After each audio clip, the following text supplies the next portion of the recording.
నిశీధిరాత్రి ఆకాశం నిండా నక్షత్రాలకు బదులు నిప్పులు చిమ్ముతున్న క్షిపణులు ఒక్కొక్కటి 100 కిలోల మృత్యువును మోసుకెళ్తున్నాయి. కాని ఆ మృత్యు శకటాల మీద అక్షరాలతో ఒక భయంకరమైన సందేశం రాసుంది. Thank you people of India, thank you Germany. అలాగే తాజాగా బయటపడిన చిత్రాలలో thank you people of Pakistan, thank you people of Spain అని కూడా రాసి ఉంది. ఒకవైపు ప్రపంచం మూడవ ప్రపంచ యుద్ధం అంచున వణుకుతుంటే ఇరాన్ వదిలిన ఈ క్షిపణుల మీద మన దేశంతో పాటు ఇతర దేశాల పేర్లు ఎందుకున్నాయి? ఈ ఒక్క మిసైల్ వెనక దాగున్న భౌగోళిక రాజకీయాల చదరంగాన్ని డీకోడ్ చేద్దాం. రాత్రికి రాత్రే ఇజ్రాయెల్ గగనతలం ఎరుపెక్కింది. ఎట్టు చూసినా సైరన్ల మోత, ఐరన్ డోమ్ ఇంటర్సెప్టర్లు, గాల్లోనే ఇరాన్ క్షిపణులను ఢీకొడుతున్న దృశ్యాలు ప్రపంచాన్ని భయపెట్టాయి. కానీ ఈ విధ్వంసం మధ్యలో సోషల్ మీడియాలో కొన్ని చిత్రాలు దావానలంలా వ్యాపించాయి.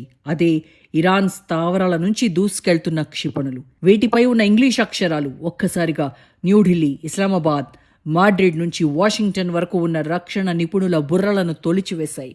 ఈ చిత్రాలు ప్రపంచవ్యాప్తంగా గంటల వ్యవధిలో మిలియన్ల కొద్దీ షేర్ చేయబడ్డాయి. ఇజ్రాయెల్, అమెరికాలపై ఇరాన్ చేస్తున్న ఈ దాడులకు వివిధ దేశాల ప్రజలు మద్దతిస్తున్నారని ఒక ప్రచారం ఊపందుకుంది.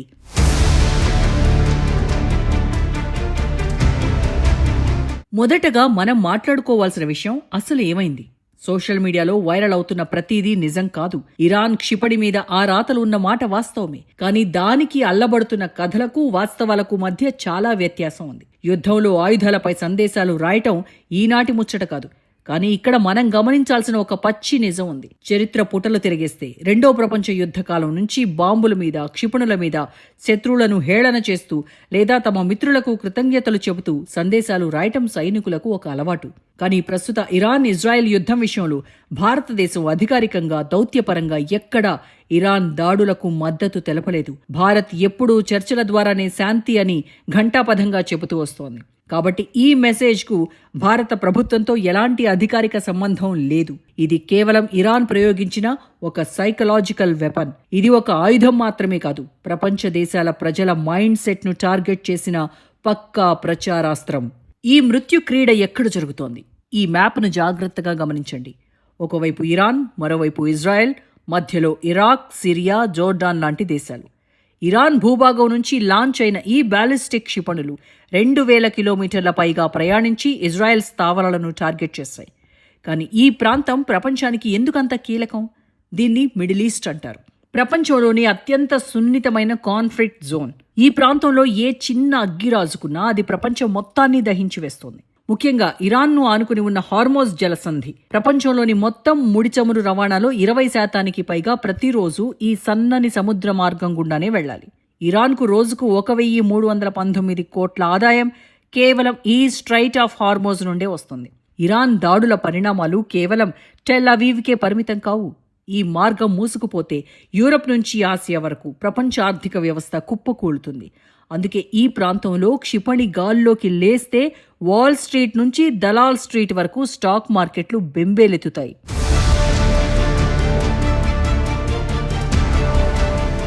అసలు ఈ దాడి ఎలా జరిగింది? ఒక్కసారిగా వందలాది క్షిపణులు ఇజ్రాయెల్ గగనతలాన్ని ఎలా ముంచెత్తాయి? ఇది ఒక్క రోజులో తీసుకున్న నిర్ణయం కాదు. దీని వెనక అత్యంత పకడ్బందీ మిలిటరీ వ్యూహం ఉంది. ఇది కేవలం శత్రువును చంపడానికి వేసిన ప్లాన్ కాదు, శత్రువు రక్షణ వ్యవస్థను పరీక్షించడానికి చేసిన ఒక ప్రాక్టికల్ టెస్ట్. ఈ ఆపరేషన్ను ఇరాన్ సైన్యం దశలవారీగా అమలు చేసింది. ముందుగా దశాబ్దాలుగా ప్రాక్సీ గ్రూపుల ద్వారా జరుగుతున్న ప్రచ్ఛన్న యుద్ధం ఇప్పుడు డైరెక్ట్ వార్గా మారింది. ఇరాన్ ముందుగా వందలాది చౌకైన షహెద్ డ్రోన్లను ఇజ్రాయెల్ పైకి వదిలింది.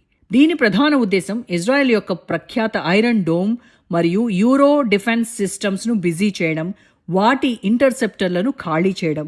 ఆ డ్రోన్లు గంటల తరబడి ప్రయాణిస్తుండగానే భారీ పేలుడు పదార్థాలున్న వేగంగా దూసుకెళ్లే బ్యాలిస్టిక్ క్షిపణులను ప్రయోగించింది. ఆ క్షిపణులపైనే ఉద్దేశపూర్వకంగా ఈ సందేశాలు రాశారు. అంటే ఇది డ్యామేజ్ కన్నా ఎక్కువగా సైకలాజికల్ ఆపరేషన్ అని స్పష్టమవుతోంది. ఇప్పుడు ఈ మొత్తం కథకి అసలు మూలం ఎక్కడ మొదలైందో చూద్దాం. ఇరాన్ లాంటి ఒక అణుసామర్థ్యం ఉన్న దేశం, అమెరికాతో నేరుగా ఢీకొడుతున్న దేశం, ఒక క్షిపణి మీద మన దేశం పేరు, జర్మనీ, పాకిస్తాన్, స్పెయిన్ దేశాల పేర్లు ఎందుకు రాయాలి? దీని వెనుక కేవలం సైనికుల ఉత్సాహం మాత్రమే లేదు, కళ్ళు చెదిరే డిప్లొమాటిక్ మాస్టర్ మైండ్ దాగుంది. దీనికి మొదటి కారణం సైకలాజికల్ వార్ఫేర్. ఇజ్రాయెల్ ప్రజల మీద, సైన్యం మీద మానసిక ఒత్తిడి పెంచడం. ప్రపంచంలోని పెద్ద దేశాల ప్రజలు మా వెంటే ఉన్నారు, మీరు చేస్తున్న యుద్ధాన్ని వారు వ్యతిరేకిస్తున్నారు, మీరు ఒంటరివారు అని ఒక మెంటల్ భయాన్ని సృష్టించటం. రెండవ కారణం గ్లోబల్ నెరేటివ్ కంట్రోల్. ఈ రోజుల్లో యుద్ధాలు కేవలం తుపాకులతో జరగవు, స్మార్ట్ ఫోన్స్లో కూడా జరుగుతాయి. ప్రపంచం దృష్టిలో ఇజ్రాయెల్ను దోషిగా నిలబెట్టి తమను తాము బాధితులుగా, తమ దాడులను సమర్థనీయంగా మార్చుకోవడానికి ఇరాన్ పన్నిన వ్యూహమే ఈ సందేశాలు.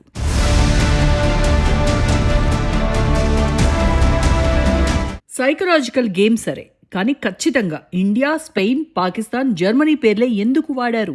ఇరాన్, చైనా లేదా రష్యా పేర్లు రాయొచ్చు కదా. ఇక్కడే ఇరాన్ అత్యంత తెలివైన, ప్రమాదకరమైన దౌత్య క్రీడ ఆడింది. దీనికి బలమైన కారణం భారతదేశం యొక్క గ్లోబల్ ఇమేజ్. భారత్ ప్రపంచంలోని అతిపెద్ద ప్రజాస్వామ్య దేశం, గ్లోబల్ సౌత్కు తిరుగులేని లీడర్, అన్ని దేశాలతో తటస్థంగా ఉండే దేశం. ఇజ్రాయెల్ చేస్తున్న గాజా దాడులను వ్యతిరేకించే ఒక పెద్ద వర్గం ప్రపంచవ్యాప్తంగా, అలాగే భారత్లో కూడా ఉంది. ఆ ప్రజల సెంటిమెంట్ను క్యాష్ చేసుకోవడానికే ఇరాన్ వేసిన మాస్టర్ స్ట్రోక్ ఇది.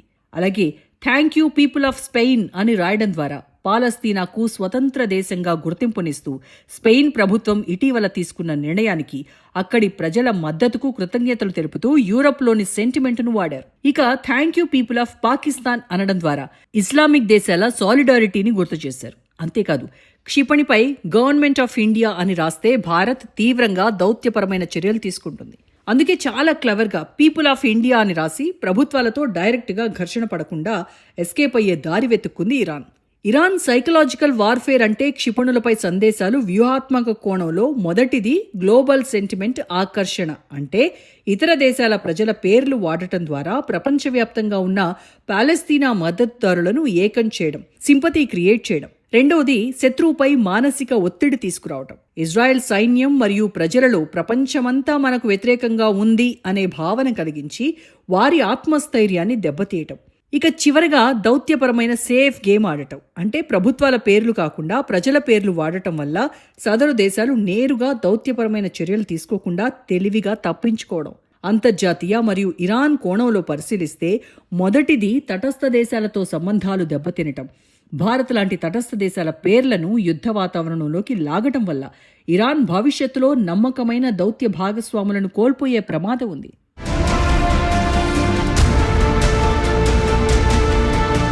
రెండవది ప్రాపగాండాగా ముద్రపడ్డం. ఇది కేవలం సోషల్ మీడియా అటెన్షన్ కోసమే అని ప్రపంచానికి అర్థమైతే అంతర్జాతీయ వేదికలపై ఇరాన్ మాటలకు విలువ తగ్గుతుంది. ఈ నేపథ్యంలో అనవసరమైన ఉద్రిక్తతలు సృష్టించటం, ఇలా రెచ్చగొట్టే సందేశాల వల్ల శత్రు దేశాలు మరింత తీవ్రంగా ప్రతిస్పందించి పరిమితంగా ఉండాల్సిన దాడులు కాస్త ప్రాంతీయ యుద్ధంగా మారే ముప్పు ఉంటుంది. ఇదంతా ఎక్కడో 5,000 కిలోమీటర్ల దూరంలో జరుగుతోంది కదా, ఆ మిసైల్ మన మీద పడట్లేదు కదా, మనకేంటి నష్టం అనుకుంటున్నారా? ఆ పొరపాటు పడకండి. ఒకవేళ ఇరాన్, ఇజ్రాయెల్ మధ్య పూర్తి స్థాయి యుద్ధం మొదలైతే ఆర్థికంగా అత్యంత తీవ్రంగా దెబ్బతినే దేశాలలో భారతదేశం ముందు వరుసలో ఉంటుంది. సామాన్యుడి జేబుకు ఎలా చిల్లు పడుతుందో ఇప్పుడు చూద్దాం. మిడిల్ ఈస్ట్లో టెన్షన్ పెరిగితే మొదట పెరిగేది ముడి చమురు ధరలు. మన దేశానికి కావలసిన చమురులో 80% పైగా మనం దిగుమతి చేసుకుంటున్నాం. ఒకసారి ఆయిల్ బ్యారెల్ ధర $100 దాటితే మన దేశంలో లీటర్ పెట్రోల్, డీజిల్ ధరలు ఆకాశాన్ని అంటుతాయి. ట్రాన్స్పోర్ట్ రేట్లు విపరీతంగా పెరుగుతాయి. ఫలితంగా పప్పులు, ఉప్పులు, కూరగాయల నుంచి నిత్యావసర సరుకుల ధరలు మండిపోతాయి. ద్రవ్యోల్బణం సామాన్యుడి నడ్డి విరుస్తుంది. మరోవైపు స్టాక్ మార్కెట్లు కుప్పకూలి లక్షల కోట్ల రూపాయల ఇన్వెస్టర్ల సంపద ఆవిరైపోతుంది. ఈ యుద్ధం తెచ్చే ఆర్థిక సునామీ సామాన్య మధ్యతరగతి కుటుంబాన్ని ఊపిరాడకుండా చేస్తుంది. ఆర్థిక నష్టం ఒక ఎత్తైతే మానవ ప్రాణాల ముప్పు మరొక ఎత్తు. మన దేశం ముందు ఇప్పుడు 2 పెద్ద సవాళ్లున్నాయి.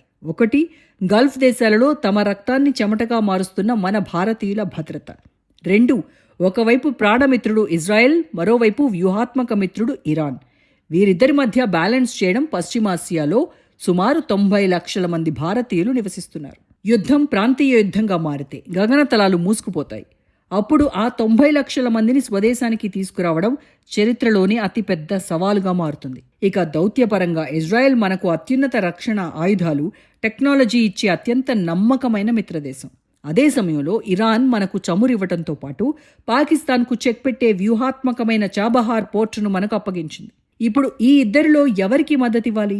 ఇది భారత విదేశాంగ శాఖకు ఒక అగ్ని పరీక్ష.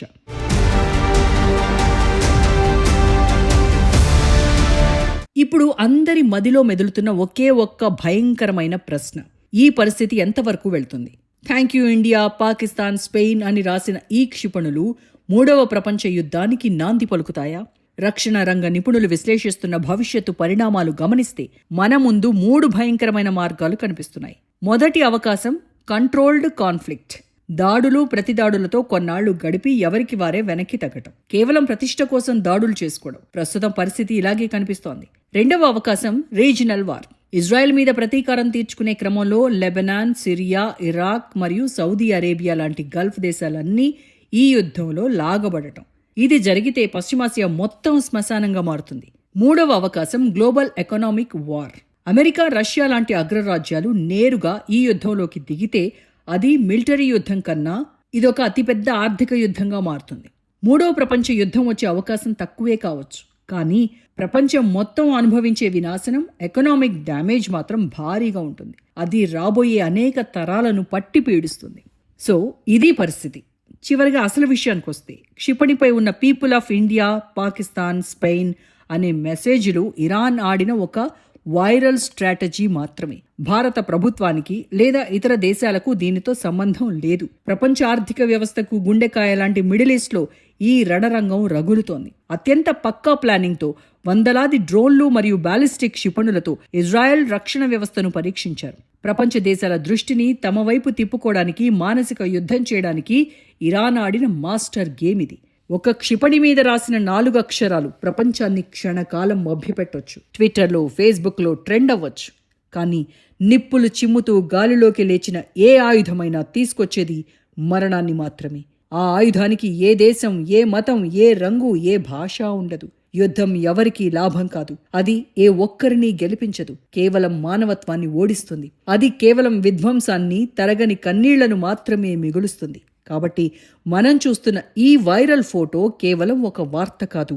ఇది మనిషి ప్రాణాలతో, ప్రపంచ దేశాల మనుగడతో అగ్రరాజ్యాలు ఆడుతున్న ఒక భయంకరమైన రాజకీయ చదరంగం. ఈ చదరంగంలో బలయ్యేది ఎప్పుడూ సామాన్యుడే.